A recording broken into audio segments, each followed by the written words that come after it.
Happy Wednesday, rock stars. Wednesday. Wild Wednesday. Wild Wednesday. Welcome to Savage Reactions. I'm David. I'm Angie. I'm a little bit of everything. I'm a whole lot of rock and roll. Hey, you know what week it is? I'm not sure. You know what week it is? What week could it be? It's Shark Week! Shark Week! Shark Week! So here on Wild Wednesdays for today, we're going to do shark reactions. Specifically, great white shark encounters that will terrify you. Terrify! Oh no, Pete! Close your eyes! My little Pete! Oh no! Our other dog is terrified already. All right, do you want to run away? Okay, you can run away. I'll take that. I don't want you to be scared. He's all, I'll bite the shark, I'll bite it. All right, go on. See you later, Pete. All right, so, clapping again. I did the clapping again. Hey, great white shark encounters that will terrify you. Stay tuned at the end so we can, remind you to subscribe, Like, share, ring the little bell, and comment down below. It helps the algorithm. We'll remind you again at the end. Check out our Facebook page. Yeah, but without further ado, let's go ahead and get into this.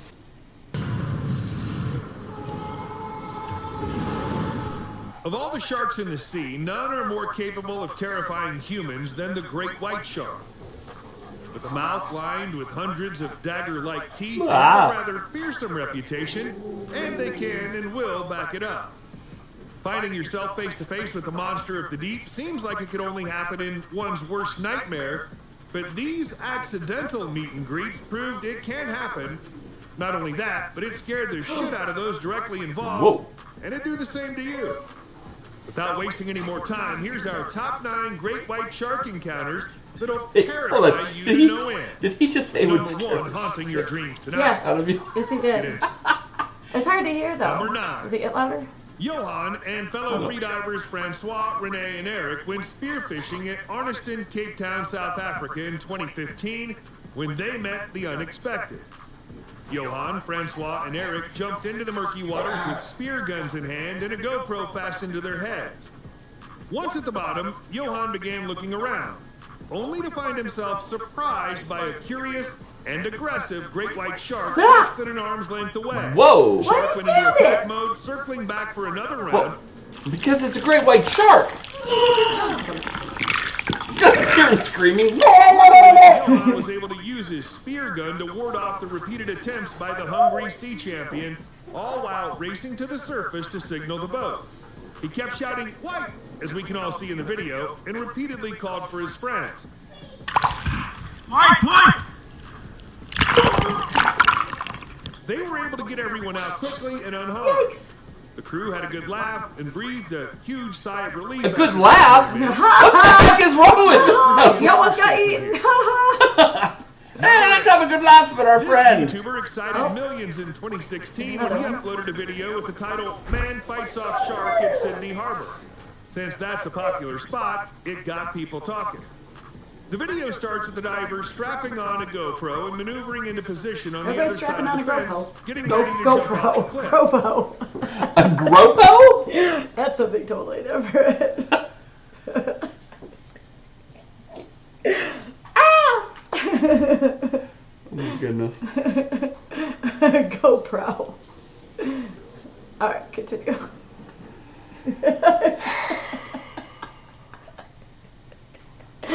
Sorry, kids. Sorry, kids. Moving on. And when he does, he jumps right into the view of a shark.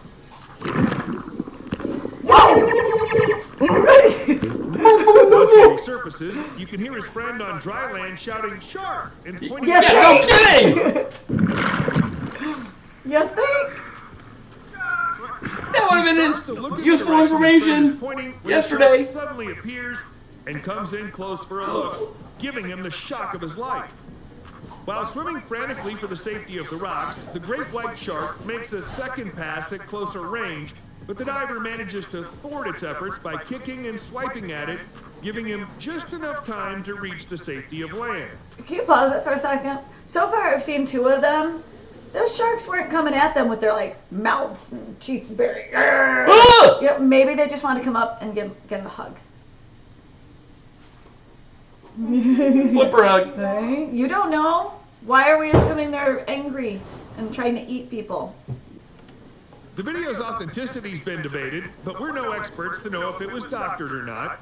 What we do know is that experts say there's a 20% Maybe they just want chance of somebody to seeing draw a them. shark close to Like the their Manly beautiful Cliff French where our women. diver hopped into the They, water. they can't do it for each So other because they that don't have probability fingers. gives the video Oh, credibility. Drawing of me. Number 7. Joe Petrovich was out on another fishing expedition in Australian waters with some friends. Equipped with a spear gun, Same guy from the Joe first dove down to search for fish, not realizing that the gun would practically save his life. After straying some 300 meters away from the boat in pursuit of some pink snappers, Joe wound up crossing paths with a great white shark. Even if you've dived in the ocean 1,000 times, your heart will always jump into your mouth the moment you see a shark. The large predator was checking out Joe's position and planning what angle to attack from. How do you know Joe that? was ready for it. With a are you spear gun, assuming he that? jabbed the shark in the head as it lunged towards him, trying to take a bite. Okay, well in this case he was right. The shark circled and came in for round 2. Maybe because the guy had a Joe was spear not gun ready to pointed give at up him. Yeah, he's like, hey, and managed to fight it off. point that again. thing out somewhere Great else. White withdrew and circled him several times, trying to find a way in. Finally, the shark leaves Joe alone, and he escapes back to the Because, you see, safety the of shark the was boat. saying FAFO. Yeah. Number 6. Divers in shark diving cages were hoping to film a great expedition of sharks in the Guadalupe Island waters of Mexico. However, pause? they filmed Yeah. not... Would you do that? What? Shark diving cage. Oh yeah, I'd do it in a cage, for sure. I'd do it in a cage. I'd do it in a rage. I'd do it. You would go in a cage. I to would watch go the in a sharks. cage. I would do a rage in a cage. I feel like I'd like to, because I think it would be fascinating. On the other In hand, theory you'd like to, but in practice, yeah, maybe not. I'm 99.9% sure that I would pee myself, which they probably frown upon that. What, the shark? Yes, I mean, I'm going into his house and peeing, so I mean there'd be that, but you know. Why'd you pee on my floor? All right, and I'm sure people don't buy their own suits for that, so you're borrowing a wetsuit to go do that. So yeah, pretty sure I'd pee myself. Yeah, okay. That'd be terrifying. I think it'd be awesome. Not just the sleek appearance of a great white shark, but also the moment one of them almost became shark bait. A large shark aggressively bait. came in close to the cages when it suddenly switched directions and smashed hard into the bars of one of the cages. Oh no, It it's sat there staring at the diver for a few moments as if to say, peekaboo. "Yeah, I can't get in there." According to the diver, who recounts later on, he could have wound up in harm's way if the shark charged from another angle. The cage had wide openings all around, big enough that a forceful strike like that could have caused some damage. However, the presence of the latter stopped the beast from sticking its nose inside as it intended and must have rudely shocked it, causing it to turn around and disappear into the depths of the Guadalupe Island water. Dang it. Number 5. This diver felt immense joy after dissuading a shark from preying on him. Look at all Grayson these Shepard and a few friends were collecting lionfish at various sites around the Gulf Southwest Oh! of St. George Island, Florida. Grayson little plunged into the lionfish. water for his third and final solo dive, spearing lionfish and a few other fish around a man-made structure at a depth of 93 feet. Yeah, why? He was wrapping things up and heading to the surface to I'm on the perform his shark safety side on this stop one. when a great white shark Those caught his lionfish eye. just mind their own business. The shark had already passed by him, and Grayson knew a second round You was got little coming. friends with He them. recocked his spear gun Yeah. and scanned. Because they were all, hey, come see what this guy's doing. He's stealing our lionfish friends. Oh no. And then the shark's like, Okay. I'll take care of it. All right. And then they're all like,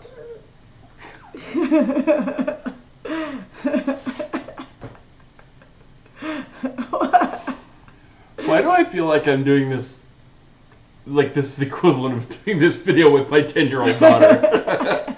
Okay. okay. How dare he pick on the lionfish?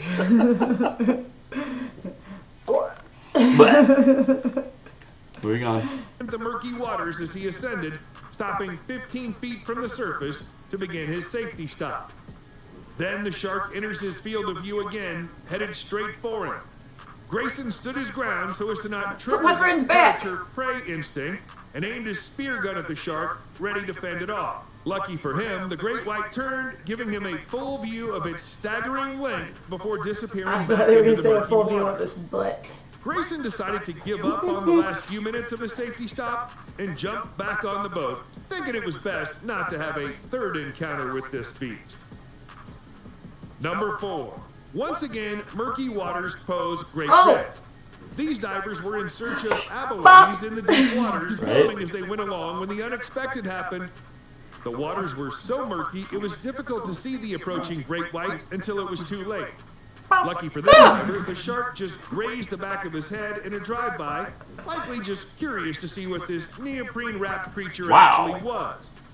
The diver had no idea what just hit him, but once he figured out what happened, I bet he felt grateful for only getting a tap on the head by this large shark and nothing. I disagree. What do you think that shark told his friends later on?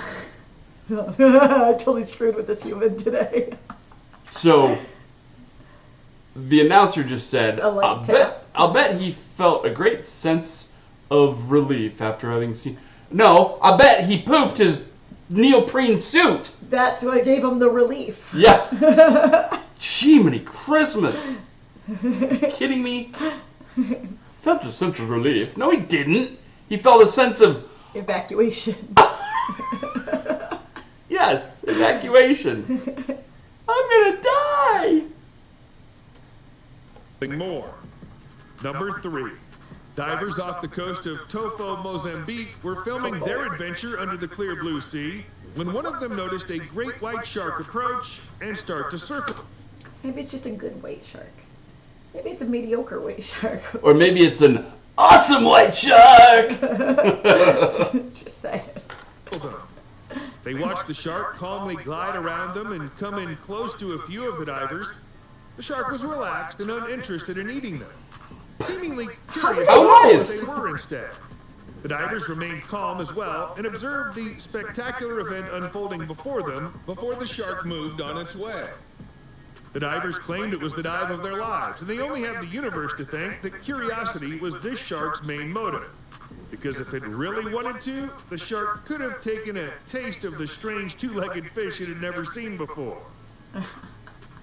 So funny. Number 2. Brandon and his crew are dedicated to filming sharks. On this particular expedition, they went directly into a shark danger zone with a plexiglass front on one of the cages where's the front of to test it? if sharks can sense vulnerability. Brandon hopped into the cage and down he went into the water. Would you trust that? Before you know it, he's surrounded by plexiglass. great whites. Brandon is I don't safe know. in the cage. Depends on how but thick it only is. I annoys mean, the sharks.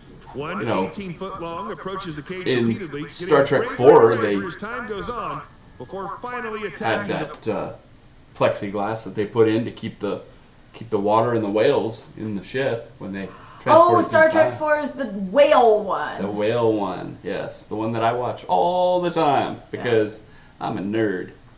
That's the only one that I remember is the whale one. Well, that There one. be whales. That one in Con! Hey, a little Foreshadowing foreshadowing. for tomorrow's video. tuned. There we go. We're getting good at that. I know, We right? did it last week. A little foreshadowing on Monday for Falling in Reverse on. Yep. Yeah. The plexiglass. Well, I mean, Why are you so sleepy? I don't know. Wake up! Because I don't know. I don't know why. Because it's still morning for me. Yeah. It's not my. This is not my regular wake up time. Okay, so the plexiglass. Well, I mean, if you go to the shark encounter at any of those worlds, Yeah, they have thick plexiglass. yeah, and it's terrifying. Like, I know it's thick, but I have seen Jaws and all those. And like, the Meg. The Meg, Yeah. where he just smashes into it and shatters and breaks. See? Like, it could happen. Do you, how did you feel about sharks after seeing Jaws? Because there's your Gen X This is a movie we saw as children. Why did our parents let us watch some of these movies when we were very young and our brains were forming and learning? You set me up. You just set me up because you know exactly how I felt after seeing Jaws, and now I have to tell the people how I can tell you, I refuse to go into the ocean any further than I can see down, because otherwise I think that there's going to be a shark there. Yeah, and that lasts until this day. Yes. Mine was way more ridiculous, but fortunately does not last to this day. After my parents took me to see Jaws, I would not sit on the toilet for almost a week because I was afraid Jaws was going to come up out of the toilet and bite my butt off. How old were you? I was young. Jaws was 1976, I believe, 77. So I was probably 5. Why did my parents take me to see that at 5 years old? That's ridiculous. But I remember going to the drive-thru and seeing it. Maybe they just thought, it's just a shark. You know, blah, blah, blah. No, it was a different time because, like, my parents, we watched Gremlins when I was very, very little. We watched Beetlejuice. So inappropriate. So inappropriate for little kids. So what do? We played it for our kids a few years ago. We're like, well, it didn't damage us too much. It's good to have a healthy dose of being screwed up by your parents, I guess. Tallyman. They're, and like National Lampoon's Vacation, which I never should have been watching as a child. Luckily, those jokes went way over my head. Yeah. But yeah, that was Jaws. I think I can speak for almost the entire generation that will not go in past where we can see down in the ocean because of that movie. Yep. Float attached to the cage. The attack on the float tank spells unthinkable danger for Brandon, but pulling him out now would be just as dangerous. Eventually, the sharks let up enough for Brandon to escape. Maybe he just wanted to be Number 1. This diver was so engrossed in spearfishing in the ocean that he didn't see a shark approaching him. The diver's vision is not very clear in the greenish murky waters, and he's seemingly distracted with his work when he's suddenly yanked from behind, losing one of his fins to a shark that bit and pulled it off. Oh shit. It's then the diver realizes it's a great white and panics. You think? He rushes down to grab his spear gun, his only weapon, and rights himself just as the shark launches a second attack, but the diver manages to fend it off. The beast comes round again and shoots its shot once more, but this time the diver stabs it with his spear gun, Stabbed its him! attack, What? It was trying to eat him! What do you want him to do? Our diver continues swimming. He already ate one of his fins. Finds his peers, and lucky for him, he gets to live and narrate his ordeal. No. One fin left. For speaking on the shark's behalf. Why are you speaking on the sharks now? If you wear fins like that, You kind of look like a seal. kind of look like a seal. You're wearing a black suit. You're wearing the fins that are. That's what the fins do. Wait, do that again. Or. He looks like a seal. Or. I'm a little black seal. Or. Go on, Joey. Next. Wrapping it up. I don't know about you, but these terrifying encounters have me second-guessing stepping into the ocean, let alone diving in the areas Especially these a murky people one. are in. I wouldn't pay any amount in the world to ever be in their shoes. Would you? We'll catch you later. No, I'm good. I would have to say, I too am good. Yeah. I mean, I would do it in a cage. I would. I would do it in a race. I would do it in a race. I would do it on the land. I would do it in the sand. Welcome to Dr. Seuss channel, kids. Savage Seuss. Savage Seuss. Yeah, well. What did you think? And would you go in a cage? Would you go In a rage. I have a buddy that was learning to do spear fishing, Yep. and I wonder If he would spearfish around great white sharks. right that are trying to just give him a hug. Right. Yeah, so let us know down below. Make sure that you subscribe. Oh, like. Yawn. Comment down below. Share. Ring the little bell. Comment down below. Visit our Facebook page. Let us know what other things you'd like for us to react to on Wild Wednesdays. Wild Wednesdays is a pretty open format. We react to sports and, you know, different things out there. Whatever's wild. Whatever's wild. Have a good one until next time. Peace out. Rock on, guys.